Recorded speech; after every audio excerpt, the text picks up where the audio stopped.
Bem, hoje a gente vai fazer uma coisa um tanto diferente. Vamos colocar um mentor muito querido da infância de muita gente no banco dos réus. E a lei que vai ser usada para julgar esse personagem vem, olha só, de um poema épico de 700 anos atrás. A questão central é essa. O mestre dos magos, lá do clássico Caverna do Dragão, era mesmo um guia para heróis? Ou seria ele um mestre da enganação? E para descobrir a verdade, a gente vai usar uma estrutura jurídica, digamos, bem peculiar. Então, para começar o nosso julgamento, vamos construir o caso da promotoria. O primeiro passo é bem simples: examinar as ações e os padrões de comportamento do réu, o mestre dos magos.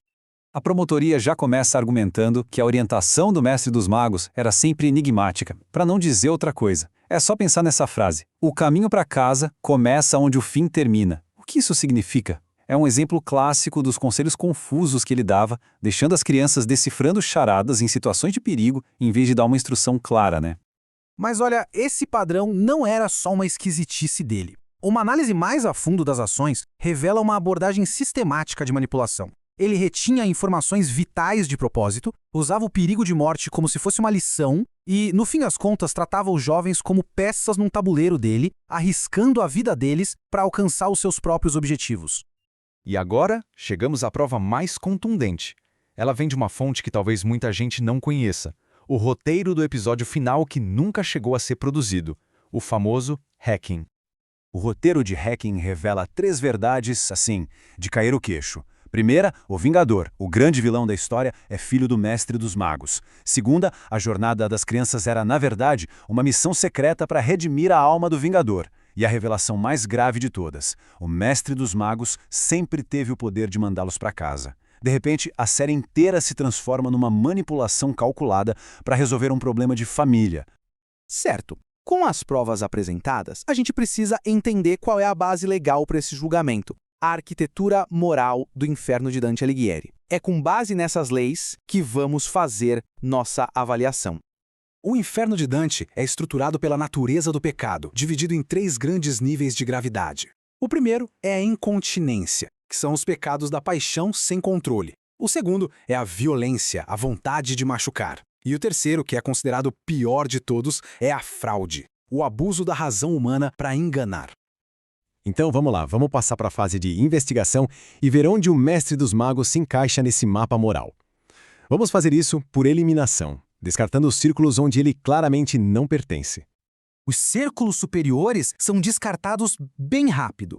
Incontinência não se aplica. Ele é cerebral, calculado, o oposto da paixão. E a violência?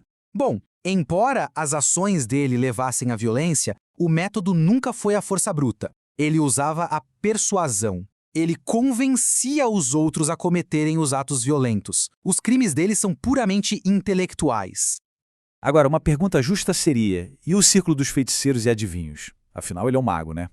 Parece o lugar perfeito para ele. Mas vamos analisar por que essa, seguindo a lógica de Dante, não seria a acusação correta.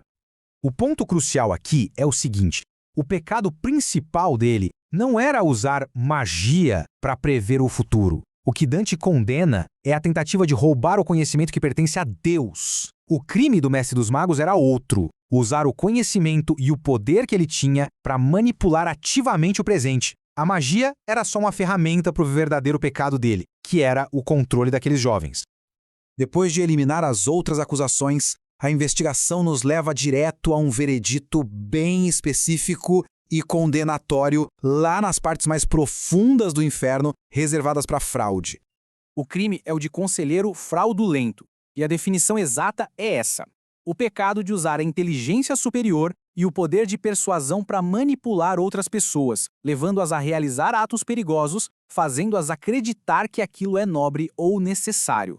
Tudo para o benefício do próprio conselheiro. É o abuso da confiança na sua forma mais pura.